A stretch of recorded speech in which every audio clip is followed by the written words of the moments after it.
You know how hard it is to find games I can play with my wife? So far, we've had success with Shift Happens and Death Squared. It seemed like Degrees of Separation would be similar, a puzzle platformer with strong cooperative play. The last part is key. It's best if the game can allow us to solve the puzzles together. They have to be complicated and far spread, so we're each concentrating on a different aspect. Well, Degrees of Separation doesn't provide this. Initially, the unique design and good art drew me in, but as we found out, the vibe is quite different from those other games we enjoyed. Let's start with what exactly you do in Degrees of Separation. It's all about problem solving to collect scarves. Collect enough and a new area of the game opens up. The main mechanic is pretty cool actually. The main characters affect the world in different ways, or I don't know, maybe they're on different planes of existence. What we do know is that everything around Ember is hot and everything around Rhyme is cold. Since fire and ice are at odds, the main characters can't get close to each other. One side of the screen is cold and the other side is hot. You have to be careful where you move since the world will change as you move and arrange the characters. For example, water will become liquid when it's warm and frozen when it's cold. Yeah, we all know that. This allows either going through the water or walking over it. It's in this way all the puzzles are set up, getting everything into position. Another example, Ember can turn on a lantern which raises a platform. If both characters are standing in the correct way, then the platform can rise and carry them to a new platform. If you make a mistake, the lantern will get cold and the platform will lower. This reliance on precise character location makes the puzzles rigid. They're more about determining what the developer wanted you to do. Also, you can do it all by accident as you walk up to a puzzle. The platforming lantern example I covered is a perfect example.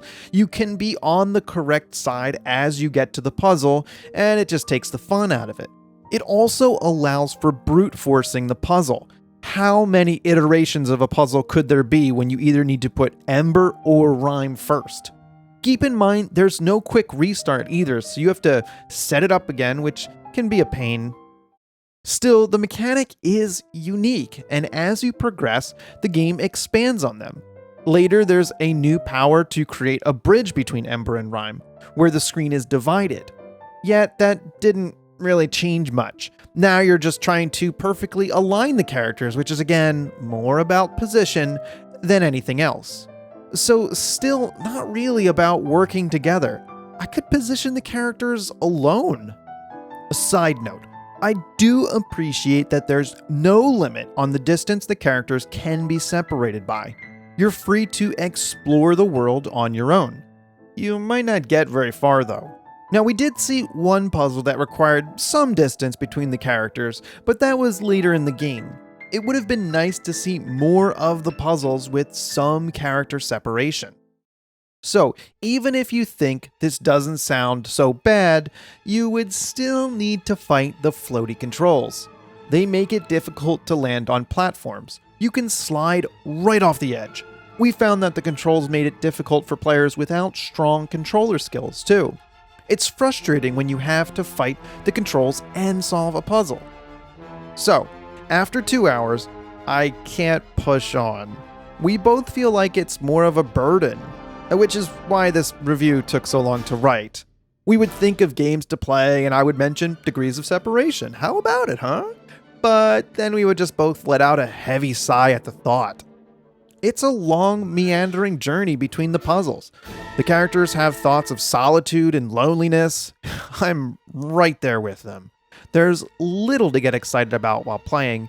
We longed for a way to break the tension, something thrilling. A break from the stress is important to us as we can get a little annoyed with each other. This isn't really an easygoing game. Overall, Degrees of Separation is not something we enjoyed, so I definitely want you to be cautious about it.